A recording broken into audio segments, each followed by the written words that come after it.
We are doing our 2024 recap of the year. 2024 produced a lot of great fights, a lot of big moments, but these are the ones that we truly remember because they were great.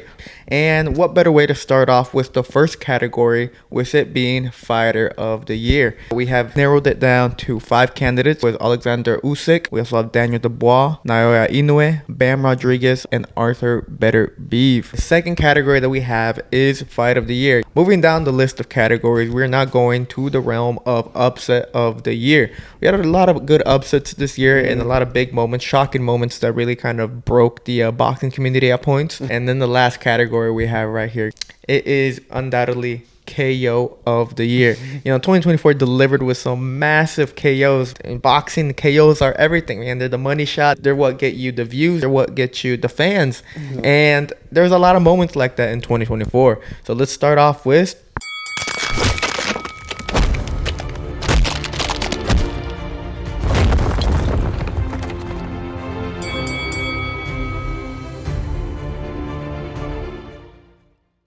welcome back to another episode of the Last Round Podcast, where we cover everything from traditional boxing to influencer boxing and everything in between. In today's episode, we'll be giving our 2024 recap and giving our awards for 4 different categories that we have in mind for today's episode. But before we get into the episode, make sure to like and subscribe and follow us on all forms of social media. Lastly, don't forget to join our Discord. We're trying to build up a community, and you guys joining is greatly appreciated. But right off the bat and diving into the episode, we are doing our 2024 recap of the year. We did an episode like this last year for our 2023 recap of the year. And it's such a very fun concept. It gives us a chance to kind of look back at the year of boxing, see big moments that we enjoyed, fighters, the fights, upsets, KOs, stuff like that. So this is our official The Last Round Podcast, official 2024 recap of the year. And what better way to start off with the first category, with it being Fighter of the Year. Now we have narrowed it down to 5 candidates, starting off with Alexander Usyk. We also have Daniel Dubois, Naoya Inoue, Bam Rodriguez, and Arthur Beterbiev. Now, who wants to give their pick for their own Fighter of the Year? Yeah, what's funny is that those are such guys who who did too much or a lot in their own respective weight classes throughout this entire year. I mean, I can just think about like Bam Rodriguez. That's a guy who I think maybe last year's could have been maybe on the cusp of being ranked in the top 10 pound for pound list, and I think now this year he's definitely on there. So big year for him, but also you can't count out Alexander Usyk. You know what I'm saying? He fought twice. He fought against a guy who a lot of people were deeming the number 1 heavyweight or the number 1 heavyweight in boxing history, Tyson Fury. And Alexander Usyk showed that you can't bet against him, and he won both of those fights. But if I were to pick a fighter, I think I would have to go with Usyk. Usyk, he's a guy who, I said it in last week's podcast, but like this guy, I swear, when it's all said and done, he's definitely going to be on the Mount Rushmore of heavyweights. Yeah, I agree as well. I think kind of the whole boxing community basically agrees as well, saying that Alexander Usyk is the winner this year, and I think it is well deserved. I mean, 2 years fighting, obviously, this era's greatest heavyweight, and coming up obviously from a cruiserweight. So I definitely think he is the fighter of the year. Also, Danny Dubois, though, I've been really impressed by him in the past 12 months, like the fights that he's been doing. Really good run too. So maybe next year will be his year if he's able to get that Usyk fight. Yeah, for sure. I got a doggy pile on that. Alexander Usyk is my unanimous Fighter of the Year. He fought Tyson Fury not once, twice, beat him, became undisputed in the process. And he's definitely shown that he is a fighter, despite his age, who still has a great cardio, a great output. He's like I said earlier, or in the previous episodes, that Usyk is just basically a machine. And it's gonna be very hard for anyone to even catch up to the accolades that not even the accolades, but the performances he put up this year, and they were both elite world level types of performances against Tyson Fury, a man who outweighed him more notably for this last fight by 50 pounds. So it's no small feat. Alexander Usyk, and I agree, according to the whole boxing community, is the unanimous winner of Fighter of the Year. But yeah, I was gonna say my runner up was actually gonna be Daniel Dubois. I mean, he's fought twice this year against Filip Hrgovic early in the year, and also against Anthony Joshua, where he performed perhaps his greatest performance of all time, destroying Anthony Joshua at the Wembley and pulling off, a potential fight against Alexander Usyk for 2025. First, he's got to get over Joseph Parker. Yes. That's for February. So if Daniel Dubois is able to overcome what's his name? Joseph Parker. Joseph Parker. I forgot his name already. If he's able to beat Joseph Parker, which is going to be a tough fight because Joseph Parker is also in a very good string of wins, of performances. And he was one of our candidates for last year's Fighter of the Year. Yeah, Parker definitely has had a resurgence in his career. I mean, a lot of people, he's always been kind of a pretty big name in the heavyweights, an elite guy, but he kind of had a couple of not that good fights, and his name was kind of going downhill, and out of nowhere, I mean, he's back, and it's a big step up for both fighters, I think. I mean, Daniel Dubois obviously is the world champion, and after this fight, I mean, I know he'd love to get an undisputed fight with Usyk. Also with Joseph Parker, he wants another shot to become a world champion again and get that Usyk fight, so that's going to be a big fight in February. Yeah, so Daniel Dubois has a big 2025 year potentially planned out for him, and if it all goes according to plan, he could be 2025 Fighter of the Year if everything's all said and done. But our official pick, Alexander Usyk, by unanimous decision. All three of us are in agreement for this one, and I think most of the boxing community is also in agreement to that one. Moving down the categories, okay. Second category that we have is Fight of the Year. 2024 produced a lot of great fights, a lot of big moments in these fights, and I mean, there's a couple of them that we probably forgot, but these are the ones that we truly remember because they were great. For example, the Usyk and Fury, the first fight was a great one. We had Better Beef Bivol, Ortiz Bohachuk, Devin Haney, and Ryan Garcia. And the last candidate we have for Fight of the Year is Caleb Plant versus Macombi. You guys want to pick your pick? Who wants to go for this one? I think we might be missing one. It's Barroso versus Davis. that was my personal Fight of the Year. Right off the bat, the 2024. We literally talked about before the episode. We're saying how that fight was the first big KO of the year. The week after 2024 began. But here, I'll go first. I'll choose my Fight of the Year.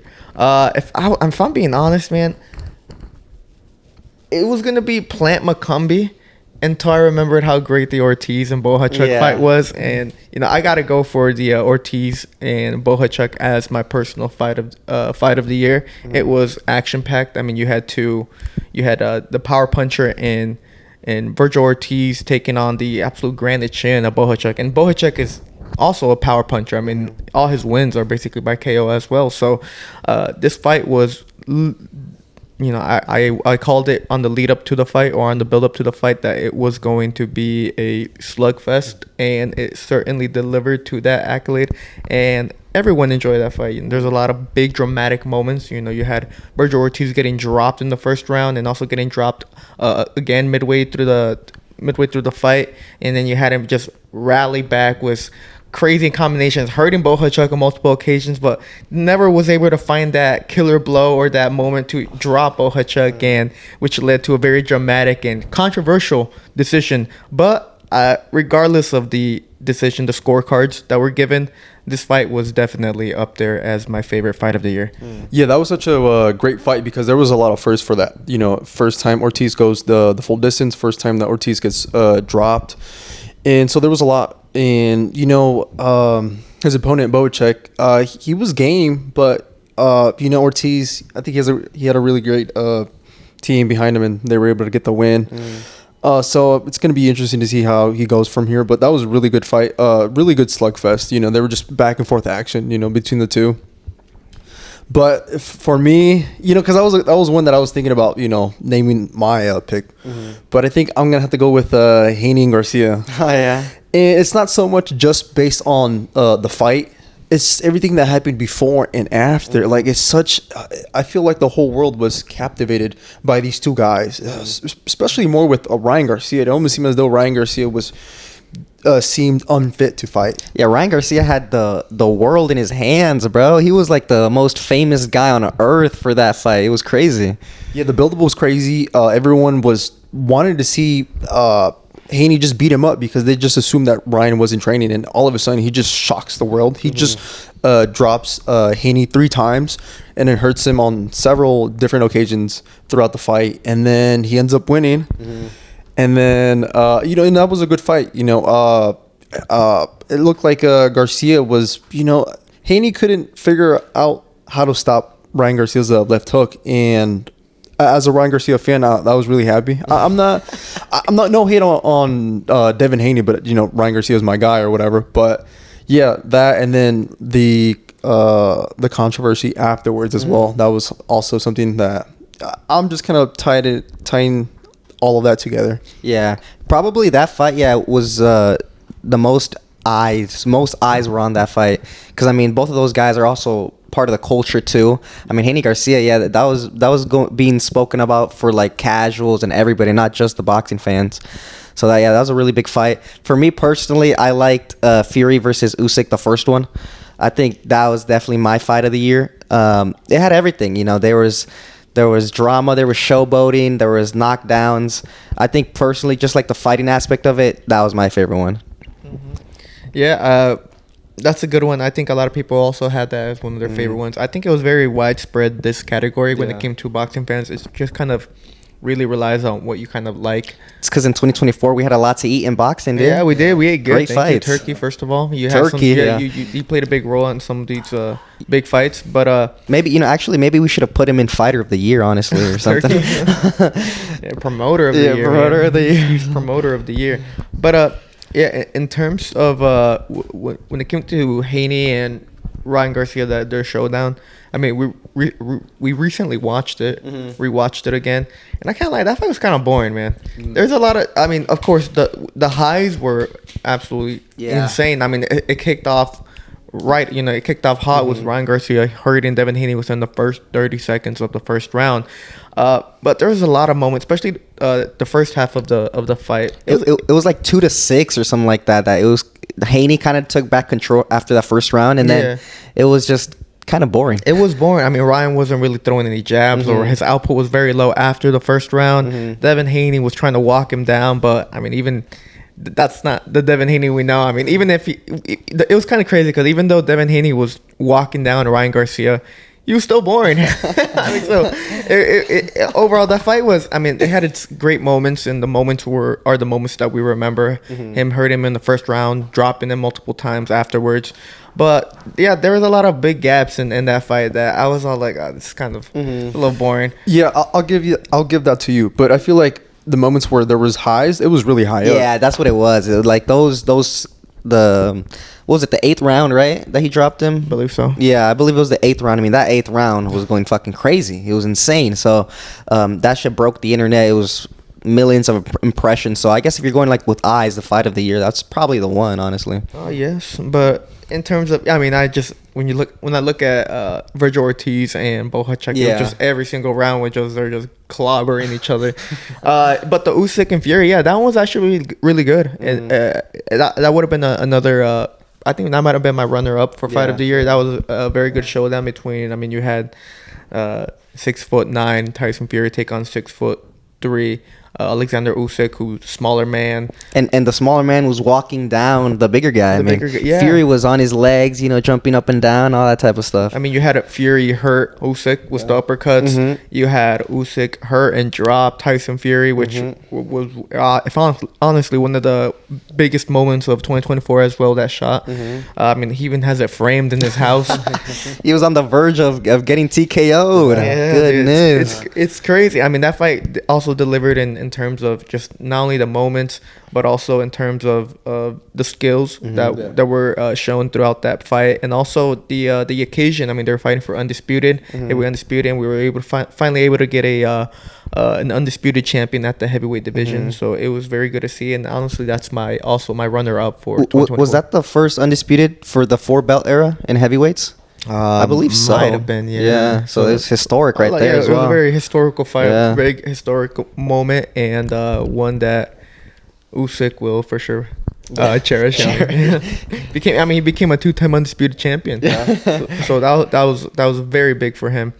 So those were our picks. I had the Ortiz Bohachuk, you had Garcia and Devin Haney, and then you had the first Usyk and Tyson Fury showdown. So those were our picks for fight of the year for 2024. Moving down the list of categories, we're not going to the realm of upset of the year. We had a lot of good upsets this year and a lot of big moments, shocking moments that really kind of broke the boxing community at points. And what better way to start off with the first candidate, Munguia versus Surase. We also had El Venado Lopez versus Leo, AJ, Anthony Joshua versus Daniel Dubois. And then we also have Tim Tszyu against Fundora, and Tim Tszyu again versus Mortazali. Who wants to give their pick for this one? Okay, I'll go first. Yeah, dude, this is another very hard category because, oh, man. I mean, just recently, you just had the Munguia versus Surase fight. Yeah, that's fresh on the mind. Fresh on the mind, dude. Especially when you just take a look at it, just Surase, a guy who, isn't...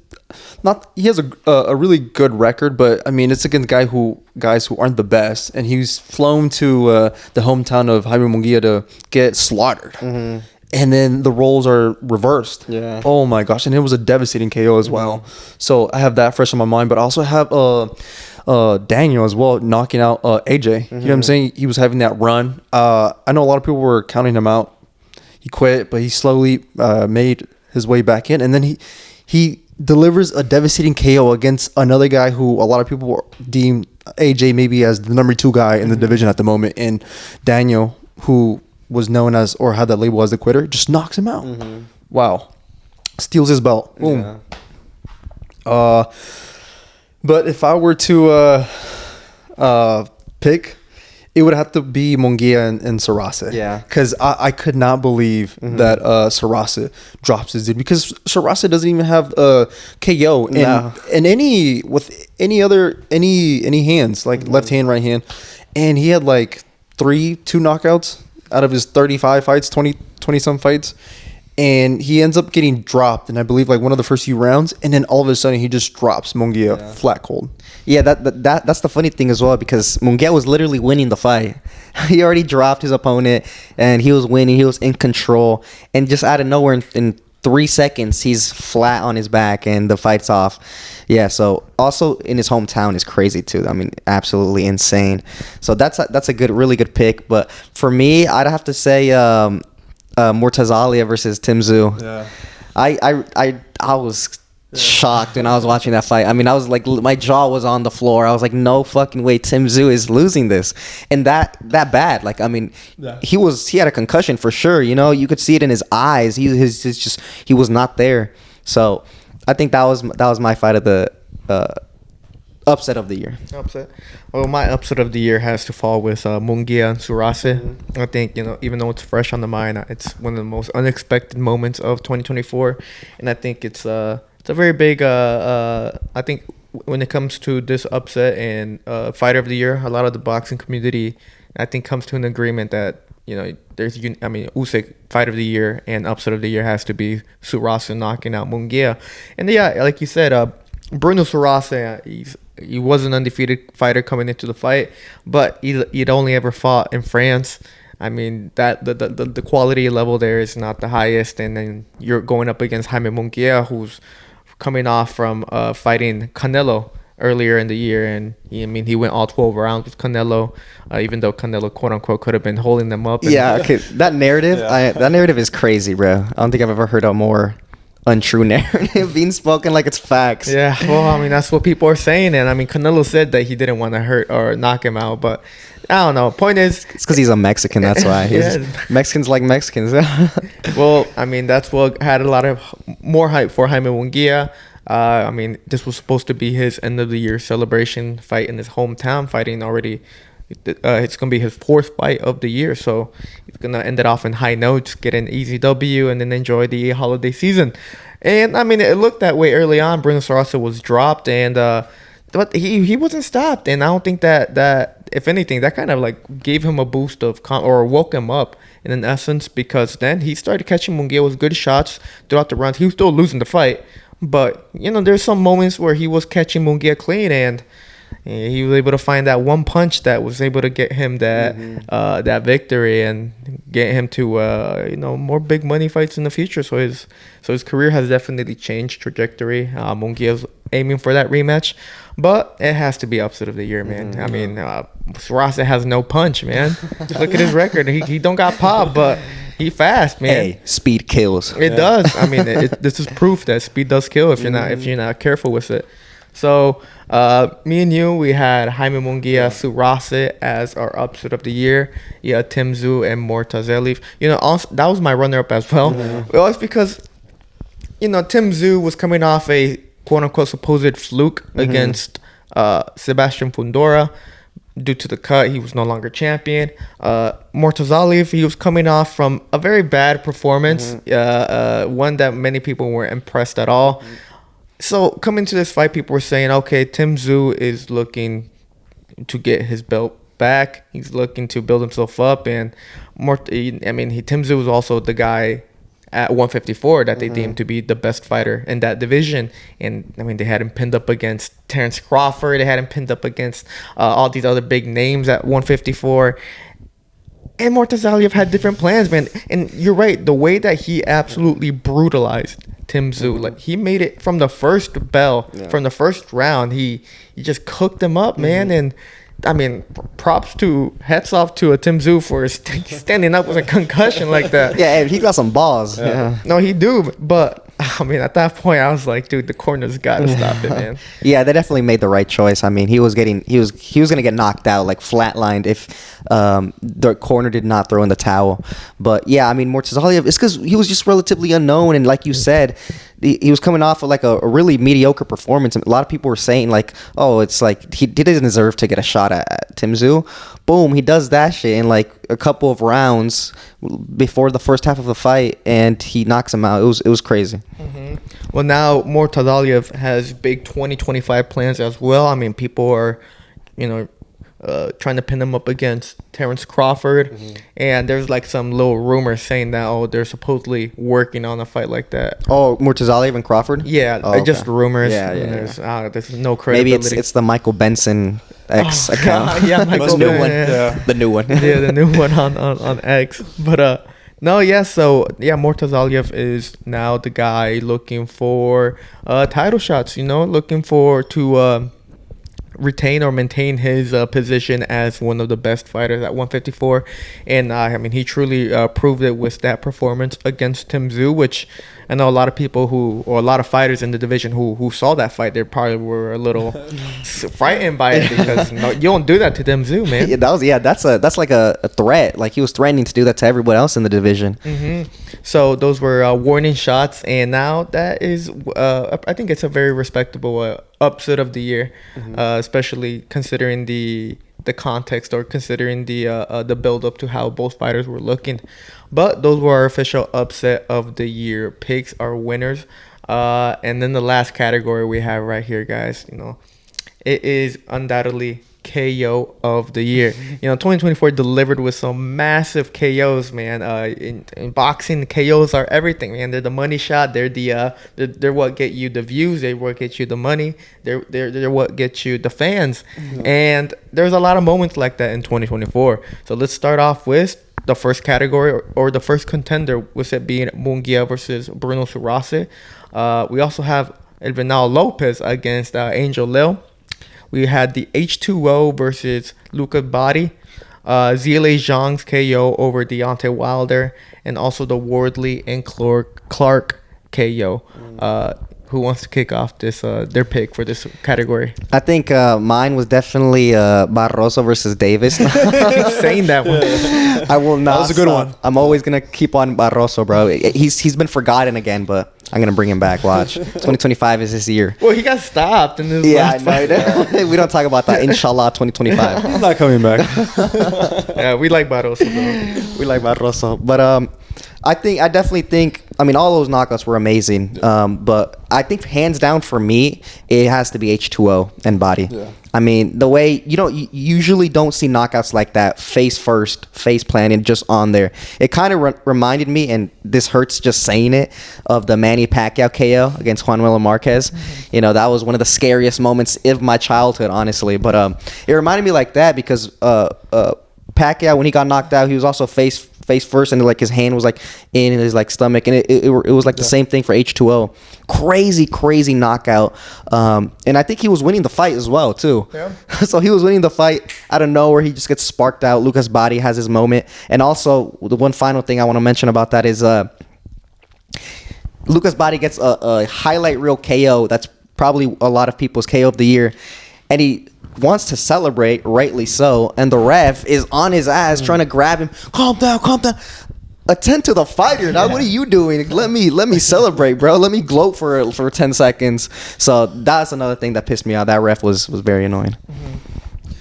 Yeah, that was a really good knockdown too, because I remember watching it live. And I mean, Lucas Bahdi was a guy who not really known. You know, he had a really good record. He had a power puncher's record. Most of his wins were by KO. And then, you know, H2O is a guy who, you know, a lot of people were considering an up and coming hot prospect. You know, he's under the banner of Jake Paul's promotion. And so, you know, the cards were Promoter of the year, by the way. Yeah.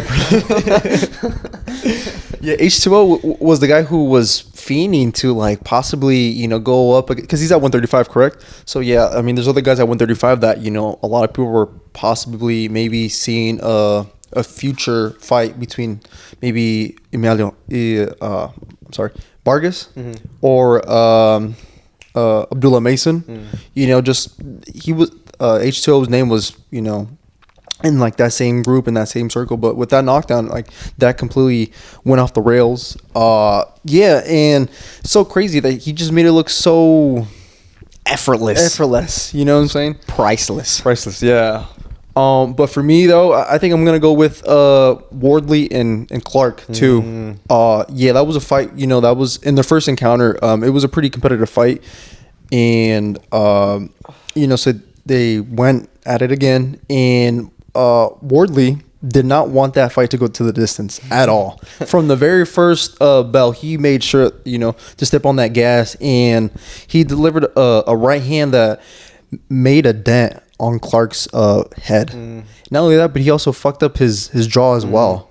So I was like, holy fuck, dude, this man got power, dude. What the Yeah, dude, that was like a cartoon type of knockout, right?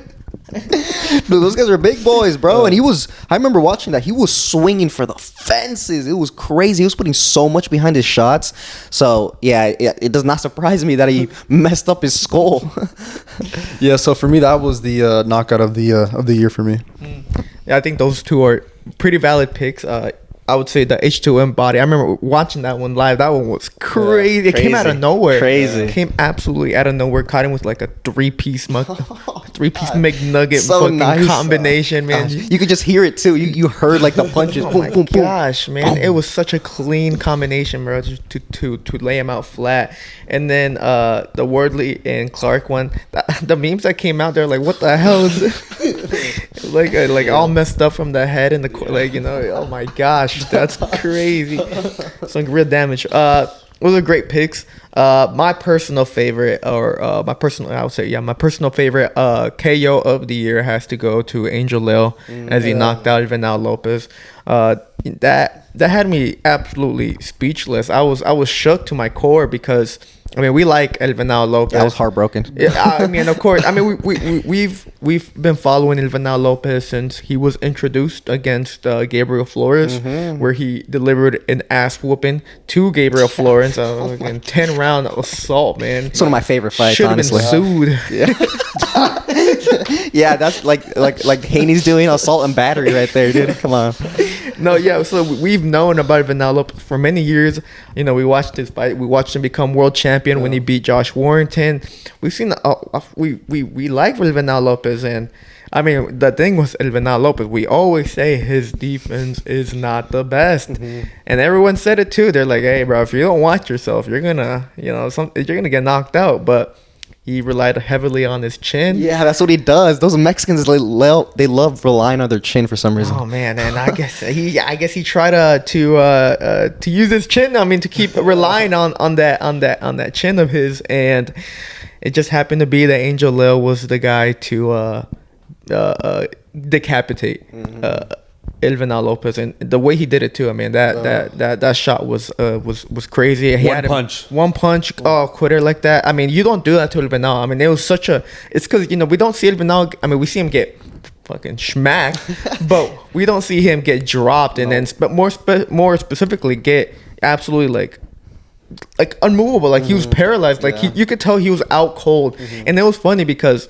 I mean, the referee kept counting, and everyone in the arena was like, stop the count, bro. He's out, but he kept counting all the way till 10. Yeah, I don't know what that ref was doing. I mean, read the room, bro. He was at 8, and then Angel Lil was like just already celebrated, running to the corner to jump and everything like that, and the referee kept counting. But yeah, that KO was brutal, man. Yeah, left hook right on the jaw. I mean, and just the way he felt, it was like it was like a domino. You know, it just boom, hit him with the left, and then he just falls. Like a sack of potatoes, huh? Yeah. It was like such a nonchalant fall too, man. Yeah, that's what I'm saying. It was just like he just fell. I was like, wow, gravity did his job, dude. Yeah, that's so funny. I mean, just for me personally, I mean, this is a guy who, Vanilla Lopez. It's a guy that it's not hard to root against him. You know, it's so easy to root, with him because he's a guy who goes. He's one of those guys that you call a man. What's the word?